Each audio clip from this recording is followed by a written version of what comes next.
Hello বন্ধুরা, সবাই কেমন আছো? আশা করি সবাই ভালো আছো। আমি চলে এসেছি আজকে আবার একটা নতুন ভিডিও নিয়ে। আজ বানাবো চিংড়ি মাছ দিয়ে কচুরলতি। চলো তাহলে দেখিনি। প্রথমেই কচুরলতিটা আমি ভালোভাবে কেটে ধুয়ে রেখেছি। উপকরণ হিসেবে যা যা লাগবে নিয়ে নিয়েছি। চিংড়ি মাছটায় নুন আর হলুদ মাখিয়ে আমি রেখে দেবো। এরপর কড়ায় বেশ খানিকটা জল দিয়ে যে কচুরলতিগুলো কেটে রেখেছি সেইগুলো সামান্য নুন আর হলুদ দিয়ে আমি কিন্তু ভাপিয়ে নেবো। ভাপিয়ে নেওয়ার একটাই কারণ, কচুর যে একটা কষ থাকে সেই কষটা যাতে বেরিয়ে যায় সেটার জন্য। আর এতে যদি আমি আগে থেকে সেদ্ধ করে নিই তাহলে নুন আর হলুদটা ভালোভাবে ঢুকবে। এবার দেখো, কচুরলতি কিন্তু কাটা বাছাতে খুব ঝামেলা রয়েছে, কিন্তু কেষ্ট পেতে গেলে কষ্ট তো করতেই হবে। যাই হোক, এবার আমি ভাপিয়ে ছেঁকে রেখে দিয়েছি। এরপর কড়াইতে সাদা তেল দিয়ে আগে থেকে যে মাছগুলো নুন হলুদ মাখিয়ে রেখেছিলাম সেই চিংড়ি মাছগুলো লাল লাল করে ভেজে তুলে নেবো।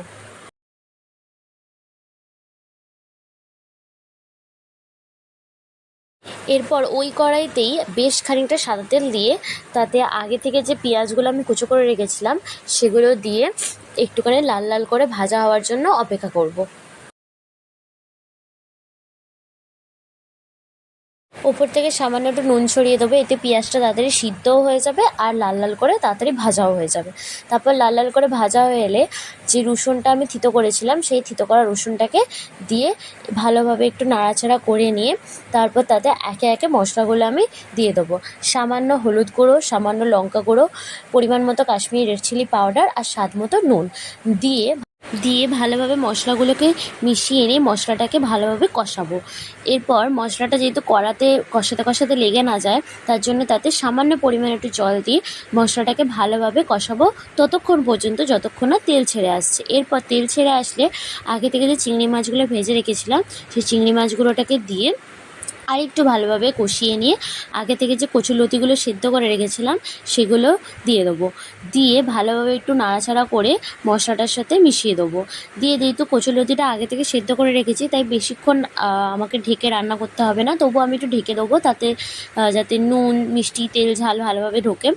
এরপর আমাদের বাগান দেখো, একসাথে অনেকগুলো বেগুনের ফুলও ধরেছে আর বেগুনও ধরেছে, আর কলকে ফুলটা যেহেতু রেখে দেওয়া হয়েছিলো তাই কলকে ওটা ফল হয়ে গেছে। এরপর ঢাকা করলে দেখতেই পাচ্ছ কি সুন্দর একদম সব কিছু সেদ্ধও হয়ে গেছে আর তেলও ছেড়ে এসছে, খুব সুন্দর দেখতেও হয়েছে। ভালোভাবে একটুখানি নেড়ে ছেড়ে নিয়ে কড়াতেই কচুরলতিটা একটু শুকিয়ে নেবো। কষ্ট করে আমি রান্না করছি, প্লিজ আমার রান্নাটা আপনাদের ভালো লাগলে সাবস্ক্রাইব করবেন। মায়ের কথা তো শুনলেই, প্লিজ প্লিজ সাবস্ক্রাইব করো যাতে আরও আমরা এভাবে এগিয়ে যেতে পারি আর তোমাদের সাথে যাতে এভাবে ভিডিও রোজ আমি শেয়ার করতে পারি নতুন নতুন। রান্না কিন্তু আমাদের কমপ্লিট হয়ে গেছে আর এইটা দিয়ে কিন্তু এক থালা ভাত এমনিই উড়ে যাবে। ফিরছি আবারও একটা নতুন ভিডিও নিয়ে।